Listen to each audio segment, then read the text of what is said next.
than the conflict that goes on in Israel, both historically and even as I speak. For in this very moment, as I am sharing with you, one of the great conflicts in Israel's history, one of the most violent, is currently on display for the eyes of the entire world to behold. And make no mistake about the seriousness of this conflict, because it is clearly prophesied in the Bible as an end-time sign and a warning that we are living in the final moments of church history that will soon end with an event that is oftentimes referred to as the rapture of the church. You are living prophetically between Daniel's 69th week and Daniel's 70th week. If you're a new student to the Bible, Daniel is one of the major Old Testament prophets, and Daniel had an incredible vision called the vision of the 70 weeks. I have teaching on that if you'd like to listen to it, and I trust that at some time you will. But all 69 sets of 7, and those were 7 years, all 69 sets of 7 years that Daniel wrote and saw in that vision have already come to pass with complete and total accuracy. And there is only one set of 7 yet to be fulfilled. And that final and 70th set of 7 years is a period of time called the Great Tribulation. I also have videos and teaching and podcasts on the tribulation period. But we are currently in a time slot often referred to in eschatology as the prophetic pause, a pause between the 69th set of 7 and the 70th set of 7, which is the tribulation period of exactly 7 years. And that prophetic pause is oftentimes called in theology the church age. That was mentioned and prophesied by Jesus in Matthew chapter 16. He said to his disciples, "I will build my church, and the gates of hell will not prevail against it." What is the church age? Well, it began with the first advent of Christ. It will conclude with the second advent of Christ.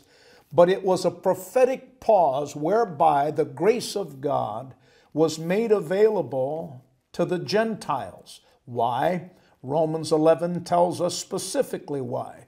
God opened his arms of grace and made salvation available to the Gentiles to make the Jews who had rejected the Messiah, Christ, jealous.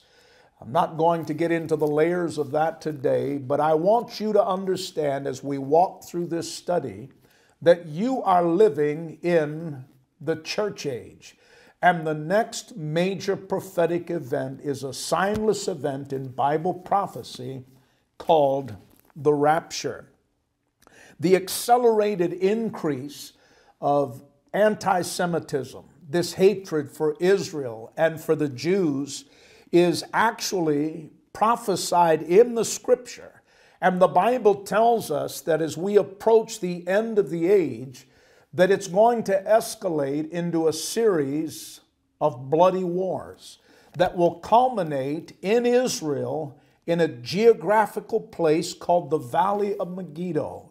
And there will be a battle that the book of Revelation calls the Battle of Armageddon.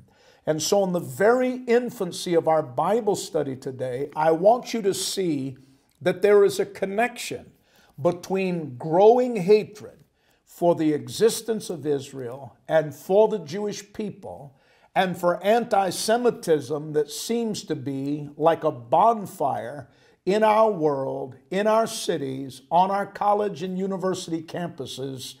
And I am telling you, not from my opinion, but from the authority of the Bible, this accelerated hatred for Israel and for the Jews is a major prophetic sign of the time that we're living in.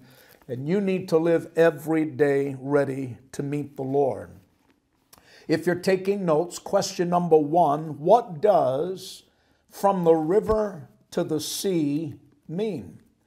Because many of you will know what it means, but many will not know what it means. From the river to the sea is a popular rallying war cry for anti-Semitic terrorist groups as well as all of their sympathizers. It is often shouted in protests, from the river to the sea, Palestine will be free. It is the war cry of the Popular Front for the Liberation of Palestine, oftentimes referred to as PFLP.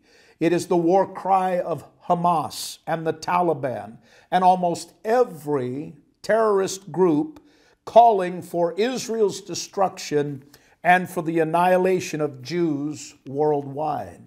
From the river to the sea is actually in the original chartered documents of Hamas that were drafted in 1988. From the river to the sea has become a call to arms for pro-Palestinian activists, including student activists on campuses all over the world.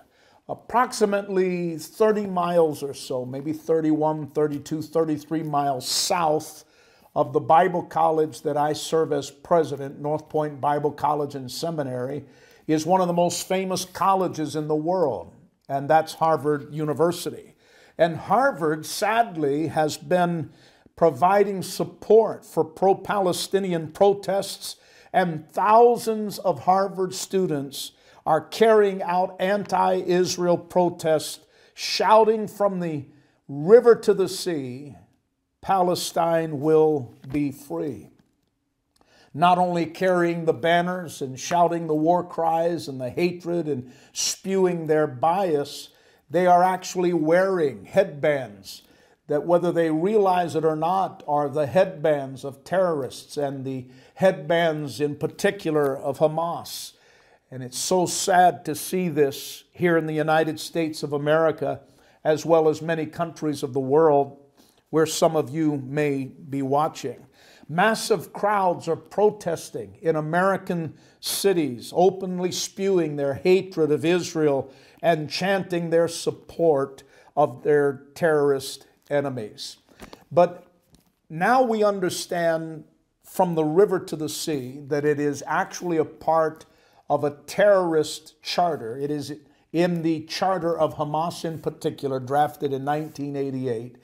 But let me help you to understand it a little better. When they say from the river to the sea, number 2, what river and what sea?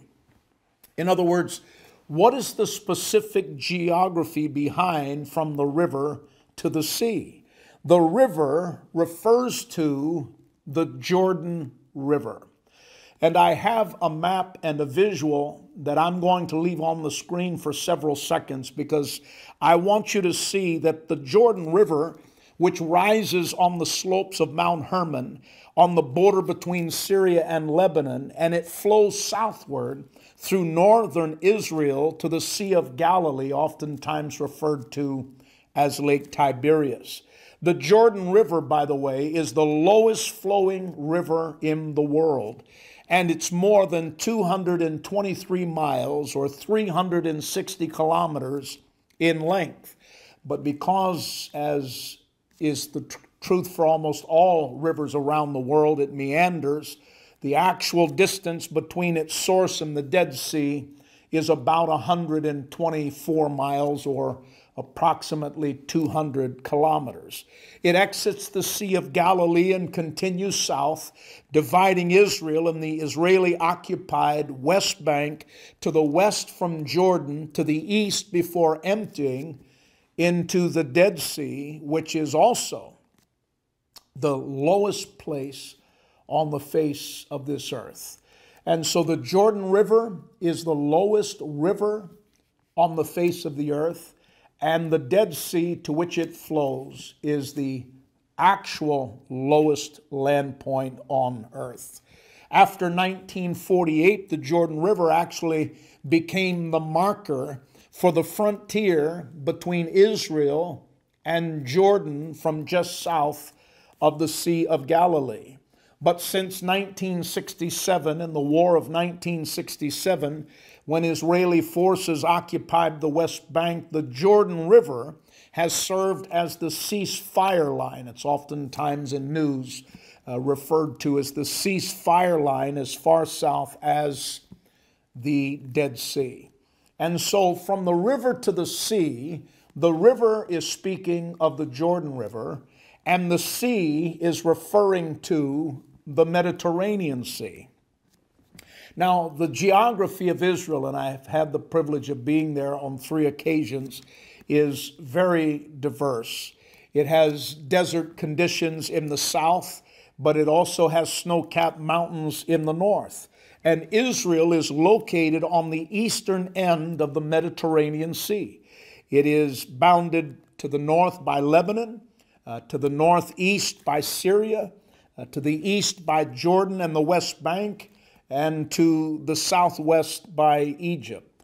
To the west of Israel is the Mediterranean Sea, and that makes up the majority of Israel's 170-mile or 273-kilometer coastline and the Gaza Strip. Israel also has a small coastline on the Red Sea in the northern region. Thirdly and lastly, I want you to understand that God has established Israel's borders as an everlasting covenant. The landmass we call Israel is currently not the landmass promised by God. I'll explain that in a little greater detail. But if you're taking notes, number 3, God established Israel's border as an everlasting covenant. Now, there are a multitude of scriptures and passages in the Old Testament, beginning in Genesis and going throughout